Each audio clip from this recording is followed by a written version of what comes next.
had that dream again. My small business needs to hire, but I don't use LinkedIn, and I hire an energy vampire. But also, they're a literal vampire. And suddenly, my team is spending all their time sharpening wooden stakes and buying bulk silver and rehearsing ancient chants, and then I wake up.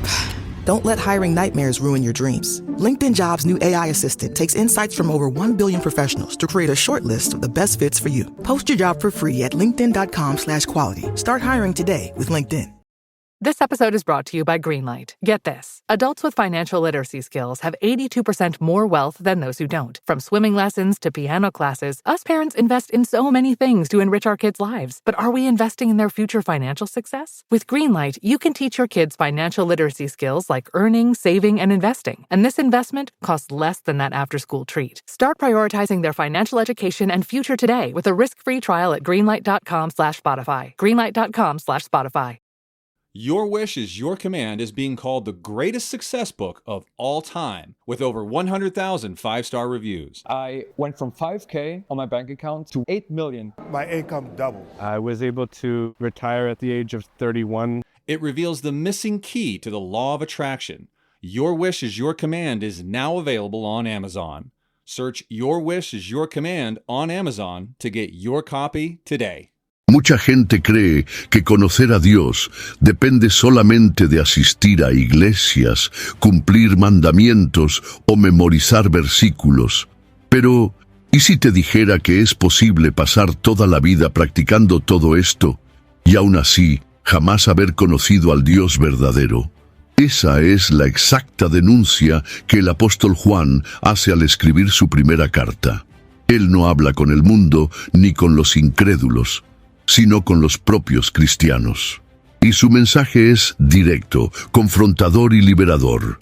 Hay un secreto para conocer a Dios que muchos ignoran, incluso estando dentro de la iglesia.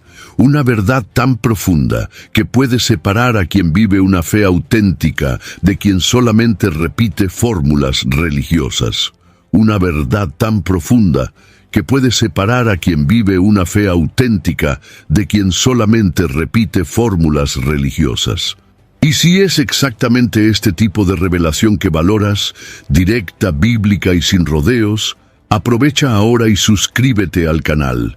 Aquí, la palabra no es diluida, es viva, cortante y transformadora, como debe ser.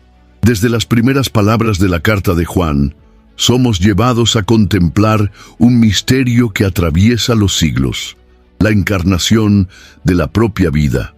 Juan no habla de teorías espirituales, sino de algo concreto que él mismo vio, oyó y tocó con las manos. La expresión «lo que era desde el principio» remite no solo a la creación del mundo, sino al Verbo eterno, aquel que estaba con Dios y era Dios, conforme también registrado en el Evangelio de Juan capítulo 1. Aquí se le llama la palabra de la vida, no solo porque comunica algo vivo, sino porque Él mismo es la vida, la fuente absoluta de existencia y comunión con el Padre. El apóstol prosigue afirmando que esa vida fue manifestada, es decir, revelada visiblemente de manera palpable. No estamos ante una filosofía abstracta o un código moral distante, sino de la revelación de Dios en forma humana, en la persona de Jesucristo. Este testimonio ocular tiene un objetivo: hacer partícipes a los lectores de la comunión que los apóstoles vivieron, no solo entre ellos, sino con el propio Dios y su Hijo. Juan no está interesado en transmitir una religión, sino en abrir las puertas de una comunión real, íntima y transformadora. Hay un detalle poderoso escondido en estas líneas iniciales. Conocer a Dios no comienza con esfuerzo humano, sino con la revelación divina. El mayor secreto para conocerlo es reconocer que Él mismo dio el primer paso.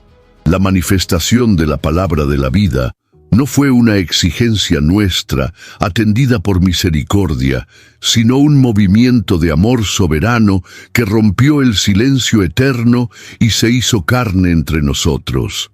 Esta es la raíz de la verdadera espiritualidad, una respuesta agradecida y rendida a aquello que nos fue dado gratuitamente.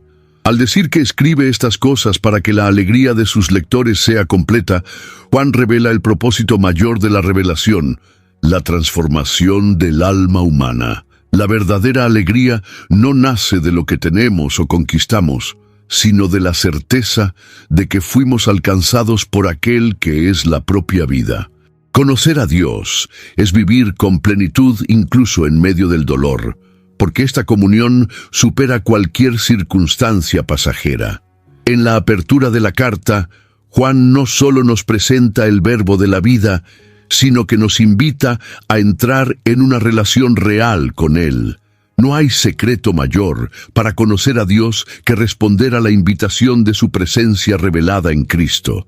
La comunión con Dios no es un premio para los perfectos, sino el punto de partida para aquellos que reconocen su necesidad de luz y verdad.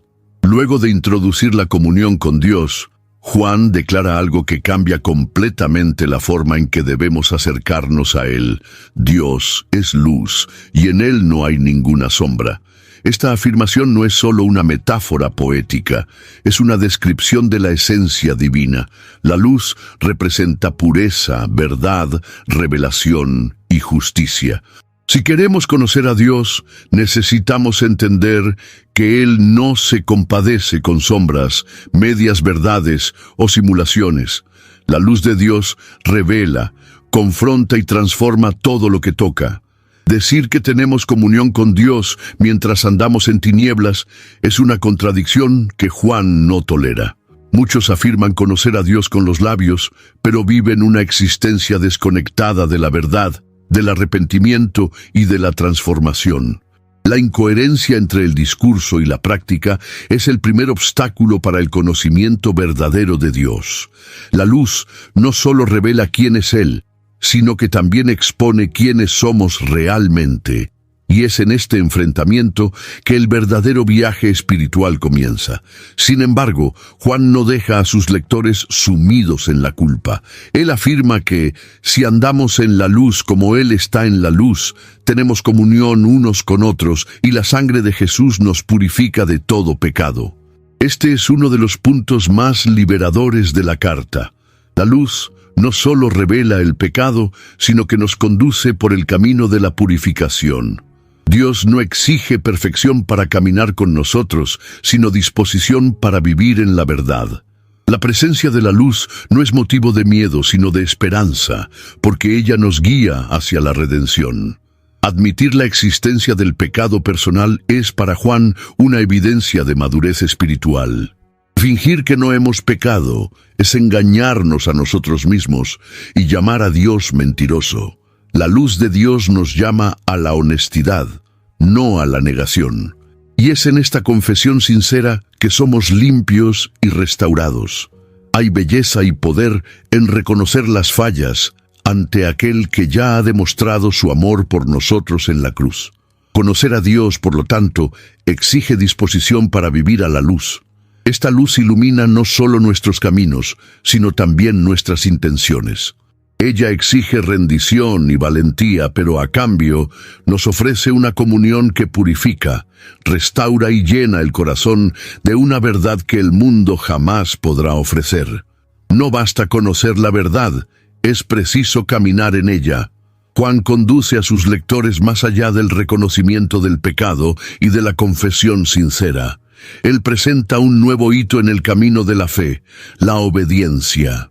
Aquel que dice conocer a Dios, pero no guarda sus mandamientos, es mentiroso, dice el apóstol con una franqueza desconcertante. Esta es una de las declaraciones más radicales de la carta y al mismo tiempo una de las más liberadoras. La verdad solo se vuelve real cuando se vive. Practicar la palabra no significa obedecer por obligación o miedo, sino por amor. Juan muestra que los mandamientos de Dios no son cargas pesadas, sino revelaciones de su voluntad que nos conducen a la libertad. Cada paso de obediencia es una respuesta de confianza, un reconocimiento de que Dios sabe lo que es mejor. La obediencia, por tanto, no es la causa de la salvación, sino su evidencia. Quien conoce verdaderamente a Dios, naturalmente desea agradarle. Esta práctica transforma el carácter. Juan afirma que aquel que guarda la palabra tiene el amor de Dios perfeccionado en sí. Esto revela un crecimiento continuo. A medida que obedecemos, somos moldeados a la imagen del Hijo. El conocimiento de Dios no es teórico, es relacional y transformador. Practicar los mandamientos no nos convierte en religiosos, sino en hijos semejantes al Padre. Un aspecto poco percibido es cómo esta obediencia afecta también nuestras relaciones. Al guardar los mandamientos, aprendemos a tratar con el otro con gracia, paciencia, verdad y perdón. El amor a Dios se manifiesta en el amor al prójimo, y esto se refleja en el día a día, en las palabras, actitudes y elecciones. La obediencia construye una vida coherente, donde fe y práctica van de la mano. Practicar la palabra es andar como Jesús anduvo. Y esta es la expresión más elevada del conocimiento de Dios. No se trata de memorizar versículos o asistir a rituales, sino de vivir como Cristo vivió, con humildad, misericordia, justicia y amor. Es en este camino donde la verdad deja de ser un concepto y se convierte en vida encarnada. Tras establecer que la práctica de la obediencia evidencia la verdadera comunión con Dios, Juan introduce un criterio inconfundible para reconocer a los que caminan en la luz: el amor fraterno. Aquel que dice estar en la luz, pero odia a su hermano, aún está en tinieblas, advierte el apóstol. Esto revela que el conocimiento de Dios no se limita a una conexión espiritual abstracta, sino que se expresa concretamente en la forma en que tratamos al otro. El amor al prójimo no es una sugerencia moral, es una exigencia espiritual. Es la consecuencia inevitable de alguien que ha tenido su corazón regenerado por la luz de Cristo. Este amor no es un sentimiento pasajero o una emoción superficial. Exige entrega, perdón, paciencia y disposición para servir. Juan enseña que el que ama a su hermano permanece en la luz y en él no hay tropiezo. Esto significa que el amor fraterno se convierte en una salvaguarda contra caídas espirituales. Cuando el amor está presente, hay claridad, empatía y una sensibilidad espiritual que impide acciones que causarían escándalo o división. El amor ilumina no solo el camino, sino también la conciencia. Por otro lado, quien odia a su hermano está en tinieblas y camina en tinieblas sin saber hacia dónde va. La imagen es densa y perturbadora. Quien niega el amor se sumerge en oscuridad interior, perdiendo el sentido de la dirección espiritual. No importa cuántos rituales religiosos cumpla alguien, si no ama, está desconectado de la luz. En 1 Juan, capítulo 2, versículos 9 al 11, esta verdad se presenta con énfasis directo, sin margen para el autoengaño. El amor al prójimo revela, con exactitud, el nivel de intimidad con Dios.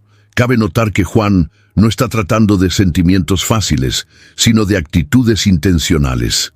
Amar a quien piensa diferente, a quien falla, a quien nos decepciona, ese es el verdadero examen. El amor fraterno, en este contexto, no es el resultado de afinidad, sino de la acción del Espíritu en nosotros. Por eso, el amor no es solo una evidencia de fe, también es un instrumento de crecimiento espiritual, pues nos obliga a lidiar con el ego, el orgullo y las heridas. Conocer a Dios pasa, necesariamente, por aprender a amar como Él ama. Y esto se revela no en palabras o promesas, sino en la forma en que acoge, perdona y camina con nuestros hermanos en la fe. Cuando el amor se hace visible, la luz de Dios se manifiesta en cada detalle de la convivencia humana. Juan ahora dirige su atención a una guerra invisible que todo aquel que desea conocer a Dios necesita enfrentar: el conflicto con el mundo. Él escribe con urgencia: no améis el mundo, ni lo que hay en el mundo. Esta advertencia, registrada en 1 Juan capítulo 2, versículo 15, no se refiere a la creación o a las personas, sino al sistema espiritual corrompido que se opone a Dios. Este mundo, seductor y sutil, ofrece valores y deseos que compiten directamente con el amor al Padre. Juan resume esta influencia maligna en 3 frentes: la codicia de la carne, la codicia de los ojos y la soberbia de la vida. La codicia de la carne se refiere a los deseos desenfrenados por placer, la de los ojos, a la fascinación por apariencias, riquezas y ostentación, y la soberbia de la vida, al orgullo que busca exaltación propia. Estos impulsos, aunque comunes a la naturaleza humana caída, no tienen origen en el Padre. Por el contrario, son productos del mundo que busca satisfacer el yo, en lugar de glorificar a Dios. Esta batalla no es externa, sino que se libra dentro del corazón. Cada persona que anhela conocer a Dios necesita enfrentar este conflicto como una parte esencial del discipulado. El amor al mundo neutraliza la sensibilidad espiritual. Él anestesia la conciencia, oscurece el discernimiento y hace que los valores del reino parezcan lejanos o irrelevantes. Aquel que se entrega a los encantos del mundo pierde poco a poco la claridad de la luz. Sin embargo, Juan no deja a sus lectores sin esperanza. Él declara que el mundo pasa, así como sus deseos, pero aquel que hace la voluntad de Dios permanece para siempre. Aquí está el antídoto contra la seducción mundana, la eternidad. Quien tiene los ojos fijos en lo eterno no se doblega ante lo transitorio. El secreto para vencer el mundo no está en la fuerza de voluntad, sino en cultivar una pasión mayor, el amor al Padre. Esta batalla revela mucho más de lo que se puede ver. Ella expone a quien realmente pertenecemos.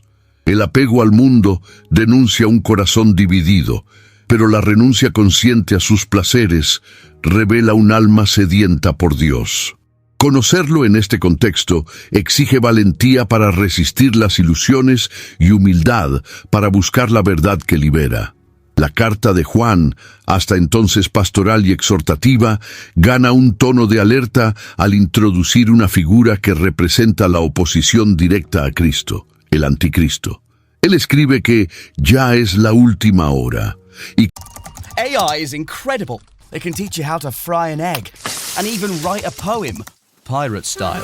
Yarr! But it knows nothing about your work. Slackbot is different. It doesn't just know the facts. It knows your schedule. It can turn a brainstorm into a brief. And it doesn't need to be taught. Because Slackbot isn't just another AI. It's AI that knows your work as well as you do. Visit slack.com/meet Slackbot to learn more. Que muchos anticristos han surgido como señal de los tiempos. Esta expresión, registrada en 1 Juan capítulo 2, versículo 18, no se limita a un personaje apocalíptico, sino que incluye a cualquier persona o sistema que niegue la divinidad y la encarnación de Jesucristo. Juan deja claro que estos anticristos no vinieron de fuera, sino que surgieron del propio medio cristiano. Ellos estuvieron con nosotros, pero no eran de los nuestros. Aquí reside una de las advertencias más dolorosas de la carta, la apostasía. Muchos que parecían caminar con Dios abandonaron la fe verdadera, revelando que nunca tuvieron comunión auténtica. Este alejamiento no es solo una tragedia espiritual, sino una prueba de la tensión constante entre verdad y engaño. Pero hay una seguridad para los que permanecen firmes. Juan afirma que los verdaderos discípulos recibieron una unción del Santo y saben todas las cosas. Esta unción es el Espíritu Santo, que guía a la verdad y protege contra el error. No se trata de arrogancia espiritual, sino de una intimidad con Dios que capacita al cristiano a discernir el engaño, incluso cuando se presenta con apariencia de piedad. La presencia del Espíritu es la mayor garantía contra el espíritu del anticristo. La negación de que Jesús es el Cristo es la característica central del anticristo. Esta negación puede ser explícita o sutil, pero siempre tiene como objetivo minar la fe y romper la comunión con el Padre. Juan escribe que quien niega al Hijo también niega al Padre. Es decir, no hay manera de conocer a Dios rechazando a Jesús. Toda espiritualidad que excluye a Cristo está fundamentada en la ilusión. Conocer a Dios, por lo tanto, implica vigilancia doctrinal y celo por la verdad. El amor y la gracia no anulan la necesidad de firmeza teológica. En tiempos de voces confusas y doctrinas contradictorias, es esencial mantener los ojos fijos en aquel que es la verdad encarnada. Permanecer en Cristo es el escudo contra el error y también la clave para una comunión inquebrantable con el Dios vivo. En medio de tantas amenazas espirituales, anticristos, falsas doctrinas y engaños sutiles, Juan ofrece un recurso poderoso y profundamente personal a los verdaderos discípulos, la unción recibida del Santo. Esta unción, mencionada en 1 Juan capítulo 2, versículo 27, no es una experiencia mística aislada, sino la presencia continua del Espíritu Santo habitando en el creyente. Él es el maestro interior, que enseña, revela, recuerda y conduce a la verdad. No se trata de despreciar maestros humanos, sino de reconocer que el Espíritu es el último criterio de la verdad. Juan escribe que esta unción permanece en el creyente y lo instruye en todas las cosas. Esto no significa una revelación nueva o paralela a las Escrituras, sino una iluminación espiritual que capacita para comprender y aplicar correctamente la palabra de Dios. Cuando la mente y el corazón están alineados con el Espíritu, el engaño pierde fuerza y el discernimiento espiritual crece. El conocimiento de Dios, entonces, no se basa solo en informaciones acumuladas, sino en una relación viva y dinámica con el Espíritu que habita en nosotros. Esta unción también nos preserva en la verdad. Juan exhorta a sus lectores a permanecer en ella como fueron enseñados. Esta permanencia exige vigilancia y celo. Hay un fluir constante entre aprender y guardar, entre oír y obedecer. El Espíritu no solo revela la verdad, sino que también fortalece al creyente para permanecer en ella, incluso en medio de las presiones culturales y espirituales. Es por eso que la comunión con Dios nunca puede ser reducida a un ritual exterior. Es profundamente alimentada por esta actuación interna del Espíritu. La presencia del Espíritu Santo confirma en lo íntimo del corazón lo que las Escrituras enseñan sobre Jesús, sobre el Padre y sobre nosotros mismos. Él no contradice la palabra, sino que la trae a la vida. Por eso Juan asegura que no hay necesidad de temer a los falsos maestros, pues el Espíritu capacita al creyente a discernir el error y permanecer firme. Este discernimiento no viene por orgullo, sino por dependencia. Conocer a Dios es también confiar en la fidelidad del Espíritu que nos fue dado. La unción no es solo un sello de pertenencia, sino una herramienta de preservación y madurez. Cuanto más oímos su voz, más afinamos nuestros oídos espirituales y más profundamente nos sumergimos en la verdad que transforma. Al tratar de la identidad de los creyentes, Juan eleva el lenguaje a un nivel sublime. Ved qué gran amor nos ha concedido el Padre, que fuésemos llamados hijos de Dios.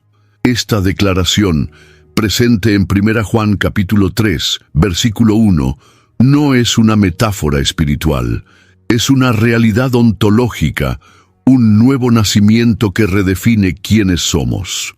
Ser llamado hijo de Dios es más que un título, es una nueva condición de existencia con implicaciones profundas para el carácter y el comportamiento. Juan deja claro que el mundo no nos conoce porque no conoció a Dios. Esto evidencia que el cristiano auténtico vivirá inevitablemente en contraste con el sistema a su alrededor. La pureza, en este contexto, no es un esfuerzo por conquistar algo, sino una respuesta a lo que ya hemos sido hechos. Todo aquel que tiene esta esperanza, dice Juan, se purifica a sí mismo, así como Él es puro. La santidad, por lo tanto, es el reflejo de la identidad recibida. Pero Juan también es directo al afirmar que aquel que practica el pecado vive en rebelión contra Dios.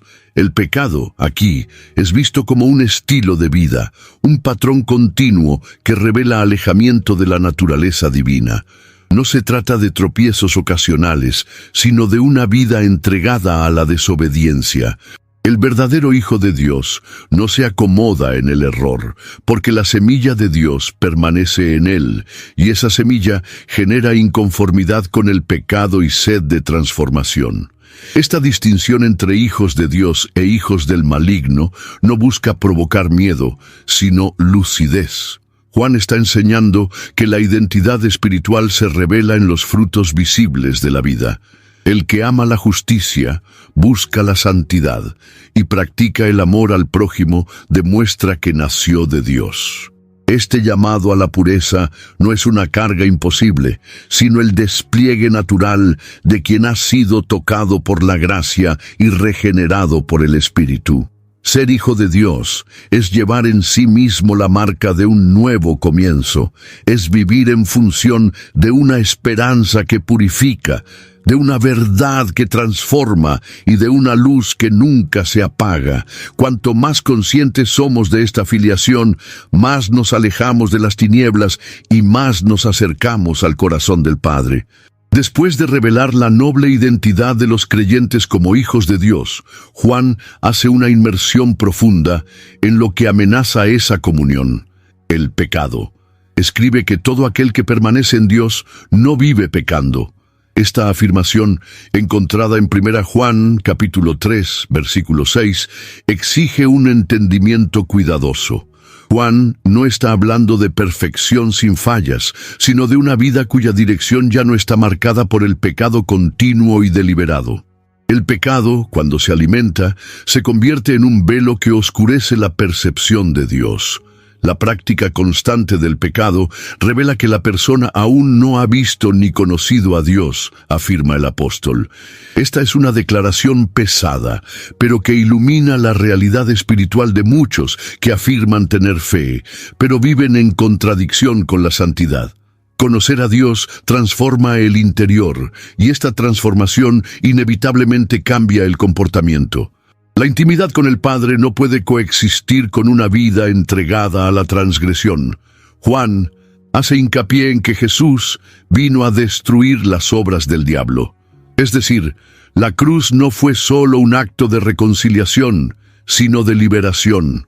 Quien ha nacido de Dios no puede vivir en el pecado porque la semilla divina permanece en él. Esa semilla es el Espíritu, es la nueva naturaleza, es la evidencia de un nuevo nacimiento. El pecado ya no es más cómodo, ya no es más ignorado, hiere, constriñe y lleva al arrepentimiento. El apóstol también apunta al impacto comunitario del pecado. Quien no ama al hermano practica la injusticia. Esto muestra que el pecado no es solo un problema personal, sino que rompe la comunión, corrompe las relaciones y hiere la unidad del cuerpo de Cristo. La santidad, por lo tanto, es también un acto de amor al prójimo, una forma de preservar la pureza de la comunión fraterna. Conocer a Dios es conocer su santidad, y quien lo conoce de verdad no puede convivir más con el pecado como si fuera algo normal. Hay un clamor interior por pureza, un deseo creciente de agradar, aquel que nos llamó de las tinieblas a su admirable luz. La intimidad con Dios se mantiene cuando hay un arrepentimiento sincero, sensibilidad espiritual y disposición para abandonar todo lo que entristece al espíritu. Juan eleva el amor a un nuevo nivel, mostrando que no es solo un mandamiento, sino la principal evidencia de la vida divina operando dentro de nosotros. Sabemos que hemos pasado de la muerte a la vida porque amamos a los hermanos. Escribe en 1 Juan capítulo 3, versículo 14. Esto significa que el amor es más que una emoción. Es una marca de transformación espiritual. Aquellos que conocen a Dios no solo sienten amor, lo viven de manera concreta y sacrificial. La ausencia de amor denuncia la ausencia de vida. Juan afirma que quien no ama permanece en la muerte. Esta no es una metáfora exagerada, sino una realidad espiritual. Donde no hay amor, reina la separación de Dios. En contraste, el verdadero amor se revela en acciones. Recuerda que Jesús dio su vida por nosotros y que también debemos dar nuestra vida por los hermanos. Esto no se limita al martirio físico, sino que se extiende a la disposición de servir, donar, escuchar, perdonar y sostener al otro en sus necesidades. Un ejemplo práctico se presenta: si alguien ve a su hermano en necesidad y cierra su corazón, ¿cómo puede el amor de Dios permanecer en él? Esta pregunta retórica confronta directamente una fe sin frutos. Juan nos llama a amar no solo de palabras o de lengua, sino en acciones y en verdad. La autenticidad del amor se verifica en el día a día, en los pequeños gestos, en la sensibilidad hacia el dolor del otro, en la prontitud para ayudar. Este amor, vivido en la práctica, fortalece la conciencia espiritual. Juan afirma que, incluso cuando el corazón nos condena, Dios es mayor que nuestro corazón y conoce todas las cosas. La vida de amor nos da confianza ante Él. No se trata de un perfeccionismo legalista, sino de una vida entregada a la verdad y a la gracia. Cuando amamos, somos alineados al corazón de Dios, y esto nos hace más sensibles a su voz. Conocer a Dios es amar con profundidad y con obras. El amor es el lenguaje del reino, el reflejo más puro de la presencia divina en nosotros. No se limita a discursos piadosos, sino que se revela en las decisiones silenciosas del día a día, cuando elegimos el bien, incluso cuando eso cuesta algo. Es en ese terreno donde la fe florece y la presencia de Dios se vuelve. Starting a business can seem like a daunting task, unless you have a partner like Shopify. They have the tools you need to start and grow your business. From designing a website to marketing to selling and beyond, Shopify can help with everything you need. There's a reason millions of companies like Mattel, Heinz, and Allbirds continue to trust and use them. With Shopify on your side, turn your big business idea into... Sign up for your $1 per month trial at shopify.com/special offer. Vuelve tangible. La preocupación de Juan con la verdad lo lleva a instruir a sus lectores a probar los espíritus. Amados, no creáis en todo espíritu, sino probad si los espíritus son de Dios. Advierte él en 1 Juan capítulo 4, versículo 1. Esta orientación no es opcional. Es una necesidad vital en un escenario de engaños y falsas revelaciones espirituales. Conocer a Dios también implica reconocer lo que no proviene de Él. El discernimiento es el filtro que protege la comunión con Dios y evita desvíos fatales. Juan presenta un criterio objetivo. Todo espíritu que confiesa que Jesús Cristo vino en carne es de Dios. El que no confiesa esto no procede de Dios. Este punto es central, pues confronta directamente a los falsos maestros de aquella época que negaban la humanidad de Cristo. Hoy las formas de engaño pueden ser más sutiles, pero el principio permanece. Cualquier enseñanza, movimiento o espíritu que distorsione la identidad de Jesús, ya sea disminuyendo su divinidad o negando su encarnación, debe ser rechazado. Este discernimiento no es resultado de un intelecto agudo, sino de la presencia del Espíritu de Dios en el creyente. Juan asegura que mayor es el que está en vosotros que el que está en el mundo. Esta afirmación, también presente en este mismo capítulo, versículo 4, es fuente de valor para los que enfrentan doctrinas distorsionadas o ataques espirituales. El Espíritu Santo no solo revela la verdad, sino que también capacita al cristiano a reconocerla en medio de la confusión. Es importante notar que los falsos maestros son escuchados por el mundo porque hablan el lenguaje del mundo. Ellos encantan, agradan, confirman deseos y evitan confrontaciones. En contraste, quien es de Dios, escucha la palabra con reverencia y discernimiento. Ese es el espíritu de la verdad. La disposición a escuchar la verdad, incluso cuando hiere el ego, es una evidencia de origen espiritual. Eso separa a los que aman la luz de los que prefieren las sombras. Conocer a Dios es también desarrollar oídos espirituales entrenados para reconocer la voz del buen pastor. En tiempos de voces múltiples y mensajes adulterados, el creyente fiel no sigue cualquier sonido. Él conoce el timbre de la verdad y permanece firme en ella. El discernimiento, en este contexto, no es opción, es supervivencia. Entre todas las afirmaciones de la carta, ninguna es tan impactante como esta. Dios es amor. No se trata solo de decir que Dios ama, sino que el amor es su esencia, su naturaleza, su expresión más profunda. Esta revelación está registrada en 1 Juan, capítulo 4, versículo 8, y lanza luz sobre toda la comprensión de quién es Dios. No es exagerado decir que esta es una de las declaraciones más transformadoras de toda la Escritura. Juan liga este amor directamente a la experiencia del nuevo nacimiento. Quien ama es nacido de Dios y conoce a Dios. La ausencia de amor es la prueba de que alguien aún no lo conoce, no importa cuántas oraciones haga o cuántas doctrinas profese. El amor, aquí, es el vínculo entre la teología y la vida práctica. Conecta lo invisible con lo visible, lo eterno con lo cotidiano. Amar es más que una virtud cristiana. Es la evidencia más clara de que la vida divina habita en nosotros. Pero Juan no define este amor de forma genérica. Él apunta al mayor ejemplo. En esto se manifestó el amor de Dios para con nosotros, en que Dios envió a su Hijo unigénito al mundo para que por Él vivamos. El amor de Dios es dador, es sacrificial, es proactivo, no es sentimiento, es decisión. Él amó primero, cuando no merecíamos, y entregó lo que tenía de más precioso. Conocer este amor es ser profundamente marcado por Él. Este amor, cuando verdaderamente comprendido, genera un compromiso de reciprocidad. Si Dios así nos amó, también nosotros debemos amarnos unos a otros. Aquí está el centro de la espiritualidad cristiana, reflejar el carácter de Dios en la relación con el prójimo.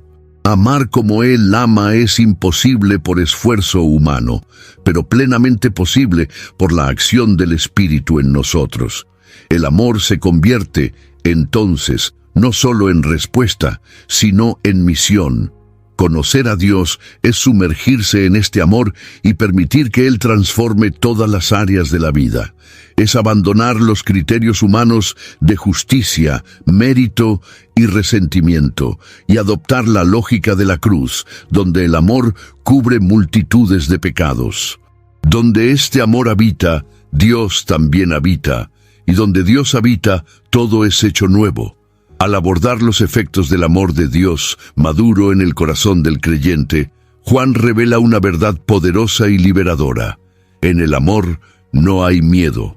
Antes, el amor perfecto echa fuera el miedo. Esta afirmación, encontrada en 1 Juan capítulo 4, versículo 18, no trata solo de seguridad emocional, sino de una revolución interior. El miedo que paraliza, que acusa, que hace que el corazón se esconda de Dios, es vencido cuando el amor del Padre ocupa todos los espacios del alma. Este miedo tiene su origen en la conciencia de la culpa y en la expectativa del juicio. Juan escribe que el miedo conlleva castigo, es decir, es la consecuencia de una visión distorsionada de Dios, basada en mérito, desempeño y condenación. Cuando alguien cree que la relación con Dios depende de su propio esfuerzo, el miedo se instala. Sin embargo, cuando el amor es comprendido y experimentado en profundidad, disuelve este terror y lo reemplaza por confianza. La confianza, en este contexto, no es arrogancia espiritual, sino descanso en la fidelidad divina. Juan enseña que, si el amor ha sido perfeccionado en nosotros, tenemos entereza en el día del juicio, porque, tal como Él es, somos nosotros también en este mundo. Esto significa que la identidad del creyente es transformada por la gracia. Ya no vivimos más como reos, sino como hijos. Este reconocimiento cambia la forma en que nos acercamos a Dios. No más con temor esclavizador, sino con libertad amorosa. No obstante, el texto también confronta. Aquel que aún vive con miedo revela que el amor aún no ha sido perfeccionado. Esta es una convocación a la madurez espiritual. El amor de Dios no es solo un punto de partida, sino un proceso continuo de curación, enseñanza y crecimiento. Y cuanto más lo conocemos, más libres nos volvemos. Libres del miedo, de la culpa, de la comparación y de la ansiedad que esclaviza muchos corazones. Conocer a Dios es también permitir que su amor cure las raíces del miedo. Es dejarse inundar por una presencia que no acusa, sino que acoge, que no aleja, sino que atrae. Donde el amor es perfeccionado, el alma encuentra paz y la vida comienza a ser vivida con valentía, esperanza y una libertad que solo puede nacer en la intimidad con el Padre. Después de describir el poder transformador del amor, Juan presenta la fe como la fuerza interior que capacita a los hijos de Dios a vencer el sistema de este mundo. Escribe con claridad: todo aquel que es nacido de Dios vence el mundo. Y esta es la victoria que vence el mundo, nuestra fe. Esta afirmación, registrada en 1 Juan capítulo 5, versículo 4, es un grito de resistencia y esperanza. La fe no es solo un concepto abstracto, es una fuerza viva que rompe con la opresión de las tinieblas. El mundo, como ya lo ha descrito Juan, está marcado por la codicia, el orgullo y el engaño. Vencer este mundo no significa escapar físicamente de él, sino no someterse a su lógica. El nacido de Dios tiene dentro de sí una nueva naturaleza que resiste los valores distorsionados a su alrededor. Esta resistencia es posible porque la fe lo conecta con la realidad superior del reino de Dios, donde Cristo reina y la verdad es absoluta. La esencia de esta fe está en la creencia de que Jesús es el Hijo de Dios. Juan afirma que quien cree esto vence el mundo. Esta fe no es solo una aceptación intelectual, sino una confianza profunda que transforma la perspectiva, el comportamiento y los afectos. Redefine lo que es victoria.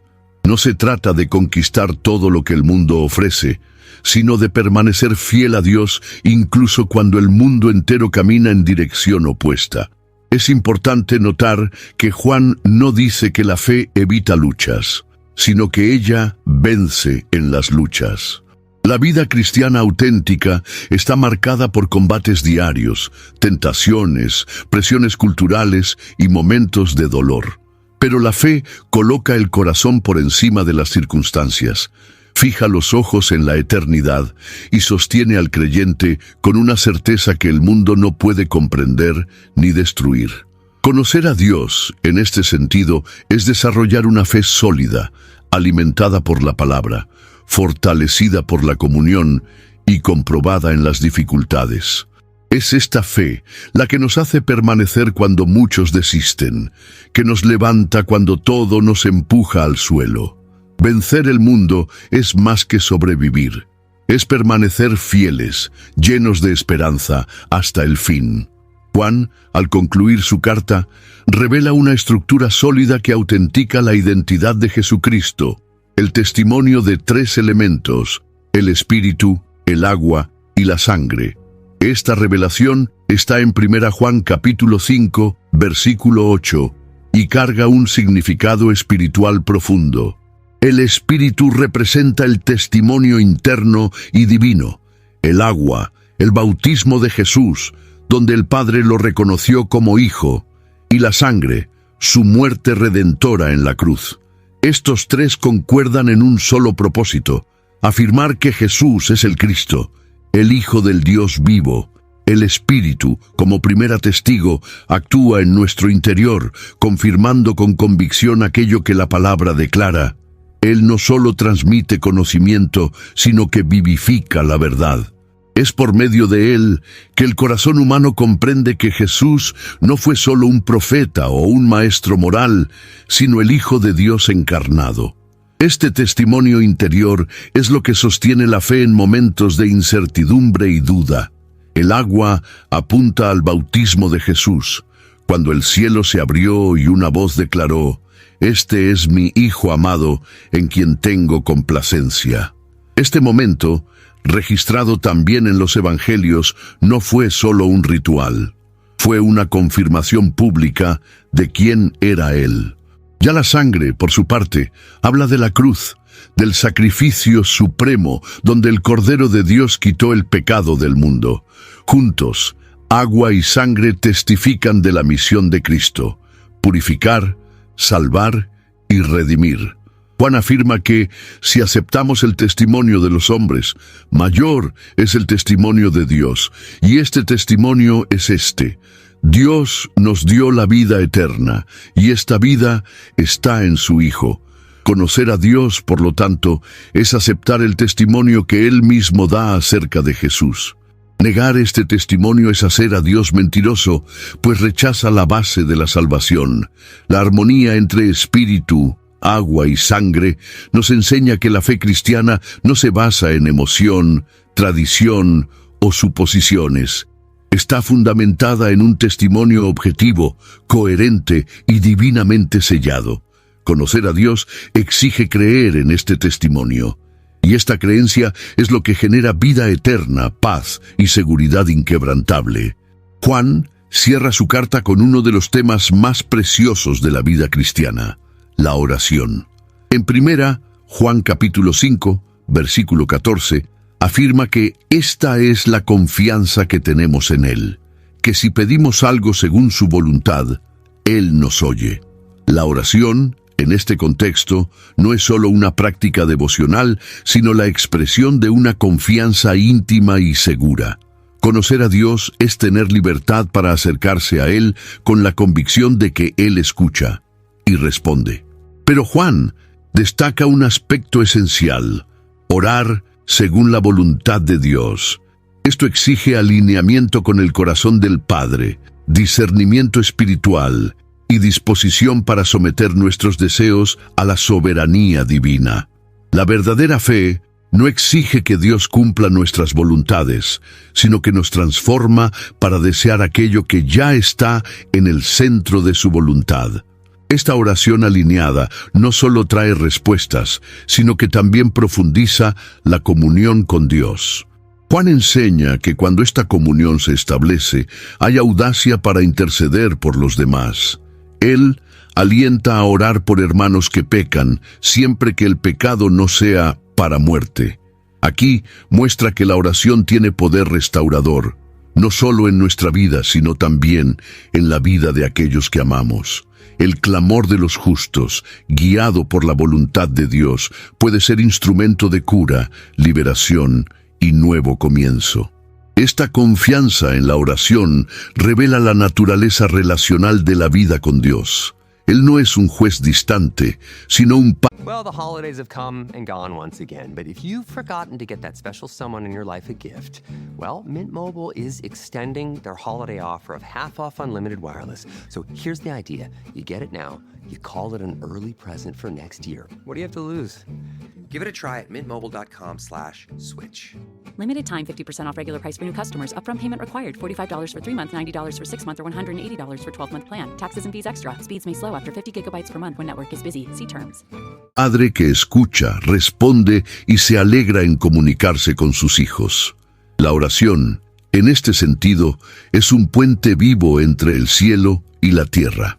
Cuanto más conocemos a Dios, más entendemos que el propósito de la oración no es solo mover la mano de Dios, sino moldear nuestro corazón. Conocer a Dios es vivir con la certeza de que no estamos solos.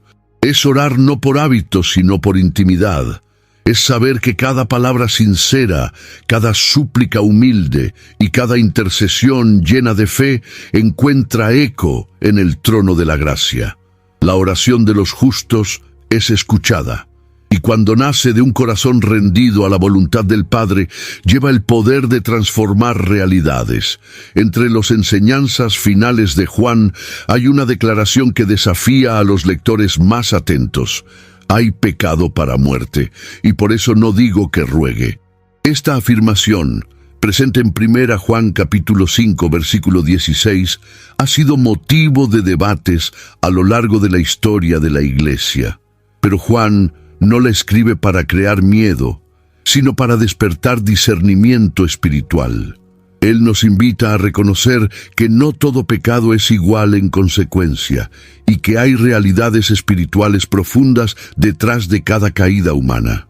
El pecado para muerte no es solo un desliz o una falla moral, sino un rechazo consciente, persistente y deliberado de la gracia de Dios.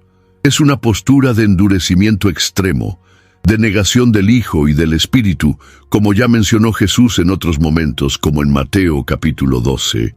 Este tipo de pecado revela un corazón que eligió vivir alejado de la vida, y por eso no hay intercesión que sustituya al arrepentimiento. Juan, sin embargo, no escribe para generar confusión o fatalismo. Por el contrario, afirma que todo pecado que no es para muerte puede ser objeto de oración y que Dios dará vida a quien peca. Esto refuerza el papel de la Iglesia como comunidad intercesora, compasiva y acogedora. El discernimiento aquí no es para juicio, sino para responsabilidad. Saber por quién orar y cómo orar es señal de madurez espiritual. Es necesario recordar que la esencia de la carta de Juan es la comunión. Él nos llama a vivir en la luz, en el amor y en la verdad. Y eso incluye la responsabilidad de no tratar el pecado de manera liviana. El creyente maduro sabe cuándo debe confrontar, cuándo debe interceder y cuándo necesita confiar en que solo Dios conoce los límites del corazón humano. El pecado para muerte no debe ser excusa para la indiferencia, sino un llamado a la reverencia y temor ante lo sagrado. Conocer a Dios es también conocer su santidad y justicia. Es tener discernimiento para amar sin connivencia, para interceder sin manipular y para confiar en que, incluso cuando no sabemos cómo actuar, el Espíritu intercede por nosotros con gemidos inexpresables. El creyente que camina en la luz aprende a lidiar con el pecado ajeno con gracia, verdad y sabiduría venida de lo alto. Juan cierra su carta con una frase breve, pero cargada de peso. Hijitos, guardaos de los ídolos. Estas palabras, registradas en 1 Juan capítulo 5, versículo 21, cierran la epístola de manera directa y sorprendente. Después de tantas enseñanzas profundas sobre amor, verdad y fe, el apóstol finaliza advirtiendo contra el peligro invisible que puede alejar el corazón de Dios, la idolatría. Y ella no siempre se presenta con estatuas o imágenes. Muchas veces se esconden deseos, personas, vanidades y ambiciones.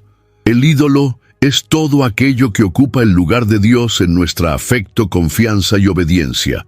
Puede ser una relación, una ideología, un proyecto personal o incluso un concepto distorsionado de espiritualidad. Juan sabe que, incluso entre los que profesan la fe, hay riesgos de dejar que el corazón se incline hacia lo que es falso. Por eso, su última exhortación es un llamado a la vigilancia interior. A lo largo de toda la carta, Juan trató de comunión, verdad, amor y vida eterna. Terminar con una alerta contra ídolos demuestra que el mayor enemigo del conocimiento de Dios puede ser justamente aquello que sutilmente desvía nuestro enfoque. Un corazón dividido no puede permanecer en la luz. La idolatría contamina la fe, distorsiona la imagen de Dios y nos impide experimentar la plenitud de la vida con Él. Guardarse de los ídolos es una postura activa. Es necesario examinar el corazón, probar los afectos y constantemente preguntar: ¿qué está gobernando mis decisiones? ¿Dónde está mi fuente de seguridad? ¿En qué ¿O en quién confío más que en Dios? Este proceso de purificación interior es continuo, pero esencial para una comunión verdadera. Conocer a Dios exige exclusividad de afecto y fidelidad en el espíritu. La carta termina con este llamado porque todo su contenido apunta hacia una vida centrada en Dios. Una vida donde Cristo es suficiente, donde el amor es puro, donde la verdad es preservada. Guardarse de los ídolos es, en última instancia, proteger la comunión con el Padre, el Hijo y el Espíritu. Es la clave final que mantiene el corazón libre, la fe viva y el alma firme en el Dios verdadero. Tú, que ya has vivido tanto, sabes el valor de una verdad que transforma de adentro hacia afuera. Si este mensaje te tocó de una manera especial, compártelo con quien necesite escucharlo. Deja tu comentario aquí. Tu experiencia puede ser exactamente lo que alguien necesita leer hoy. Y, por supuesto, si aún no estás suscrito, este canal también es tu espacio.